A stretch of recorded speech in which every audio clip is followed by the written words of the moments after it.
agus anis an lína tá Antóin Ó Cléirigh. Tá Antóin ina príomhhuiile is Scoil Oilibhéir sé sin an ghaol scoil atá lonathe sa Chúil Mhín I dlúin Saileach Baile a cúig. Antóin fáilte ras go dtí níor FM? Gcomóradh Darren, that's Labhair Darren J. Okay, Antóin tá sé bliana caite ó leabharmúid a chéile radio. sé an fáin neachí mé deagháil at chun an tagrah seo dhéanamh inniu mar go bhfuil móra gibh im líne. An féidir dús Antóin achra a thuirt dar lucht éiseachta faoi stair Scoil Oilibhéir suas go dtí an látá nniuanna agus an chomóradh mórtá gibh im líne le a hol. Kinte, well, mar a lúg tú an sin táid chuige bliain ar an bhód am líana is tócha bhí ní hiiscint ná doléire ann ach an tam sin thosaigh an scoil bliain I mí a bheith míú na bliana so mar a tá is ag daoine ach is mí hála mar a thuirdigh agus banach leis agus grúpa príoimhoide eile a chóchraigh gur dastal gur hastigúthú Gaelscoíocht a chur fáil dá báistí hir an 1975 agus saoligh bhí ag léhann sin le déanaí bhí cruinniú chusáis inarach na bliain in 1975 cruinniú chusáis poblí le príoimhoide agus bhí a régladul ar an géad lá nó don scoil bliain 1976 aber mís so sin an fá bhí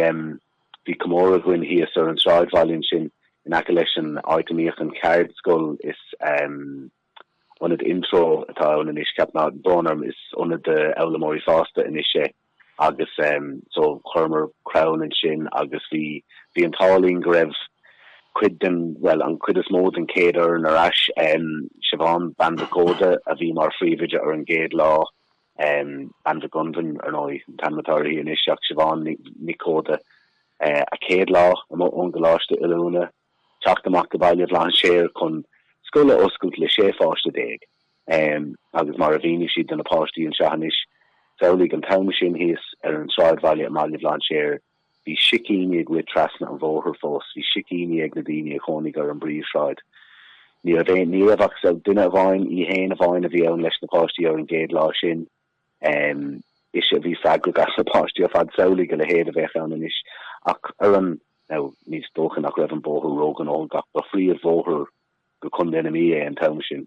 So chuir tús leis an scoil an sin cadidir cúpla bliain an sin agus an sin bhí an bhean scoil hús am an bhlacaigh átógáil ag gnám ní raibh sé lán bhí ete a bhain ó bhí cúpla seomra ar hebh bhain den nach raibh an úsáid so astriach an scoil suas an sin agus idir an dáling bhí golóir córa ar siú leis an public school an Chúil Mhín an seo mar bhí talbacha áidhfuil an scoil inis agus bhí siad san flathúil agus stocha cuidú golóir le ceú leis an géad bhór banistíochta fór siad an talamh seo agus chuirh tús leis an tógáil agus táid san organ an seo ó 1982 ceapach 3 so mar a dóp na chusigh sé fáistí ag an time sin táid lán go doras tá na mílta páiste tréis dul tríd an scoil le chuige bliain an nús tá bór banistíocht de rathe amid am an Johnson a Volvo leis an Roinn Oideachais a géirí chuir leis an bhard na se le gur féidirling festival an éalamh leanúnach ar an réalscoilé an raci a bútig an tá éalamh dochrete ann. Buirtas bhí atága scoil eile chuas Somália an tíir lí an iscuil scoil an Cluain ach ar nói tá siad san festival ar counter umláin eile chuas an sin agus tá siad san gohvistam Harbheith an áthach tá nó buníag Scoil Oilibhéir sílan go raibh timplar 5,000 duine ina gcónaí am well in Mullach a cúdig tá nadidir ruigean cosúla 110,000 duine an seanis chuid bhachaá atá a drastal ar scoilí héananig sí ó sa tá darad lún sin lún na 7 agus na 8 tá páistí a cosisiúd agus tastíú go méid an taithí céine ag gab báistí so dá ar tágáil a níos mó áit na scoil na sa counter. Agus buchantí tá na daine a tháinig go hirtha eile tá ansim a costa goscoilíocht mar tuigeann siad na buntáistí a bhaineann leis an dáhangagus nó leis an iltangagus. Stocha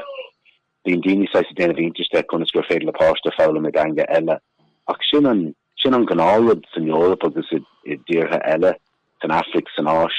No, ní rud móra go mé gán ó trí hanga ag páiste ins na haitna eile sin is sin na mítar an bhéir stocha an seat an éireann agus a Sasna agus a Canada agus san well níos a Canada hin leis an Frankis agus san Austráil agus na Stáit Midna na daoine aisteacha stocha ggóhéag tangada gnáil rud cúpla tanga bheith go so aithníonn na daoine eile a rug thláirí aithníonn siad na buntáistí a bhaine leis an tanga agus tá mé anna hásta gur féidirling festival na daoine sin tá mar a derm táid bíon listí fethe a gáí a gin is u fásta go luúán é scríomh chuig duine an rá nach chud spásagann sa Scoil dábáistí mar tá na daoine se ag dul as an Mullach chun ag ní léon ní hé go mid a lá astá hiochtta an se ní mid a lá paróiste éigen is Scoil amachchan se inathe ón mar a derm ní léon téthe mór hinlar so déna daoine chuann siad stró ar thuhéin compáistí a thuirtan se agus má tá daoine sásta is sin éana bhléiríonn sé go bhfuil cis agus bhfuil maithas ar lethe buint leis ach faoi láthair ní féiling freistal ar an éiles is deasan garán é ach ní maithan nó deach an ar becerc méid tíistóirí tá annach chuid caiinte mé a gochan tiismóra in is seo héad dachaiste agus má tá tiismóirí géirí a bhaid go báiste a gcuid scoilíochta trí bhéig becerc méid an teis sin ann agus ní de annach chuid daoine. Yeah, Louis tú an sin bhfuil si bheith agsúil cóir leis an líon ranganna sa Scoil an féidir an scéil is déanaí a thuirt som le a hall? So dúach rihan saoire fuair scéil go raibh an Roinn Oideachais tréis an stocha ní an plana éh ach go raibh siad tiltena taú agus an óid ní ddíireach an Scoil tá altaí agus tá for an dartha omláin i gceist an seo. So tá an foran an orm dartha chuir si plan le chéile do gcuirfií sína leis an bhorigh se sína chuoach mór a ghlachad le sra omláin páistí so 10 seomar ranga agus cúpla seomar den na dacha speisialta atá déanta go speisialta den na dacha speisialta an sin gnastróch páistí na scoile isteach san sa sína sin agus go leagfií an foignamh se agus go gcuirfií sína eile leis ina áid. Rud a chiló go méid foignamh 3 stór an se agus an fágfuil an 3 stór tábta ná fágan sin níos mó spáise an talamh nó agus má tá mit chun níos mó páistí a thógáil se tá tiile spáis testá tá dairling sa síomh se níos scolar bit an láchlíon í dólam na síomh níos deise ba héad an dúlar de tá mid búta le park na líise áit gréochtta de fáistí idir na Cluain agus obviously tá láthair sprío an ach níos tábhachtí ná sin ná na Cluain agus an dúra so tá sé tábhacht go bhfuil gur féidir leis na páistí súgra is tócha tá an fáignamh se seanan is tá sé breis de had bliain díis agus i ggóhéics fáignamh scoile tá sé sin sean tá an chuid caiinte mé rathú é ráide bu láthair ar nói ach níl an fáignamh se go má ó héh na héráide de tá sé sean agus tóga é mar a dorm an 8-3 níl sé ina rúnt do Oideachais fé cuaig ar golóir Baile agus tá bhd níos mór ólas a gine níos ná mar a bhí in 8-3 méar an tunachar atá ag foireagnamh agus ag timpplacht ar fáistí so táid ar bís agus anna hásta gur ahan an Roinn Oideachais gur fearr é ina bhar meach sin is tócha an cé céim eile ná é a bheith déanta agus tuige míid nach darlaíon rudí mar sin haí ach just tá míid cuineálaring agus stocha ní brú mar ní féidir brúach ar ran ó rialtas ach just an tionscin a cuineál sa tú so. Is just scéil amach is amach é seo darlam lei mé go méid sibh an níos am sin fear ach an Scoil a dhúbailt ó gá chuige dalta go dtí 5 chuige dalta a bhfuil seo fear Antóín agus an bhfuil is go caithna mé an obair tógála ag tarlú agus ar nóidcréicthe a chumóid? Well is tócha look tá gáchéad seaca sé páist an seachtú láthair ach sin mar go bhfuil gá rang a cúid a gin agus gá rang a héin a gin just agus sin na seomí ar fad sa Scoil ar nóid tá rang don úgus a gin freisin so tá gachéad le heomar san áid lán in is sin an céadrod agus níl orlach stóris san áid ar nóid nótógad an Scoil in 8-3 hí písa calca i tastáil omnúntóir fadóg agus bine dáir leis an guriclam nua agus an méid achfaní atá a gin agus an úsáid a gin ins na ranganna príomhseo agus ins an ran donúgus tá gála a bhad níos mó stóir rud nach bhfuil a grin. So is tócha tá siad tá Roinn Oideachais trééis a hand bhfuil forgnamh nua a testáil agus tá si trééis an costas a éfa. Is tócha an céad ceistelinn sin so da be ceart goméach san ógnamh seo be ceart goméach 8 round príomhseo agus round speisialta a bháin. So nóir bhgan míid is beag sé cín déag do ranganna príomhseo agus beag gá round an uachtas. Agus beag sé sin dochreit mar bhhalín goméach an dar round uachtas sin éileh umláin eile nach bhfuil freigart nach bhfuil freist lá dhéanamh ach cilóid sé glachan iad le trocha well gotí am líana glachan mar le trocha páiste in ach round níán mar go raibh an taobh chomór sin.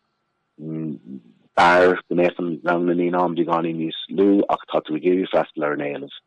So deach na ranganna níos lú stocha ach bheith breis cú caracéim chuig páiste seach cinnte. Maidir leis caihan thósóg sé sin ní dólam go inseachtar an scéil sin go fóil cosúla gacú tógála sa tíir stocha le ní réon dáta cinnte gin. Tá muid is tíigh i bróis agus tá an próis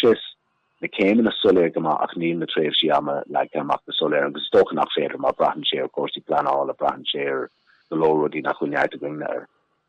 Okay. Ní sam bhfuil aithne go orthúacht ceapan ghfuil aithne cú ort tá mo beirt ní ag freastáil ar an scoil is tá. Look is tócha tá mar tá sé sin anna hábhat gur féidir le tailig fanna le céile agus tá sé sin le feicáil leis na ranganna speisialta ach go háir. Níor ceart goméach beirt ó haileigh ag dul go dtí an gcuil agus an duine a bhfuil siomh rang uachtas a testáilú ag dul go scoil eile mar nach bhfuil spás. Tuigeamí tá léadú ní féidirling freastal ar gach ile rud ar gabhann tuigeamé sin ach níor ceart chun bhí clár fásnééis dochrete má ar TG4 í hana méall an néire agsúlach. Agus léir sin na dachrochtíí na dúcháin atá an de fáistí Roinn an Dunain Dursan ach de heilig atá géirí timpachta arúnach agus siomh arúnach dá báistí so sin cean den a feidna go bhhaling ní a leis mar ní leisar cuid den a rudí seach bhhaling é dhéanamh níos feardéis mórig de heilig agus na tailig sin a chuinála chéile go há fiú có Cathracha nín chun sé sin gomór le atmosféris le sprid na scoile. Tá cultúr an a láidir agin sa scoil tá pobl an a bha agin tá díachán cáí írsúlí nó bheití ag cumanna dismórig tá agsú le búla leis na tismóí nua ar fad ó bhean fór. So sin an a hábhaach dú never just sulla déan dar an be ceart dúing an nua go líthe oscailte agin de riine bhfuil simime go páistí a chuirgadí an scoil. Beag ihe oscailte agin ar an Google á déag sílam den bhí seas a scoil so má écinn siad ar íomh na scoile ná ar Twitter na scoile nó inú feici siad tá an dáta agus an temas gacha glútain sin de hismór agus de fáistí a bhfuil simime chu teachtain se beidir. No daoine dearcha tá fiistr tá fáilte bh gatainna a bhráling iad eáil agus just becéirta mar á freisin beag an choras agus an próses úntrála don bhlinscún beag sé sinna fá bio ar an siomhanis ins na seachtaí dogus seatá roin cinnte rihíthe rihí na saona tá brona an beag gacrad ar an siomh agus tá fáilte rih gwine léachar me gan bit nó riomfos choring agus duine mé íhil éon ceist ná on cúsin ní beidir a ragart mar bín daoine fós beáí nimníocht mé ar an rud se go bhfuil páiste dul go scoil trí hanga nach dtí an siad orintanta ach ní achas dúin go raibh éana bríomh le sin so be ceart líine amach na bhíana bar.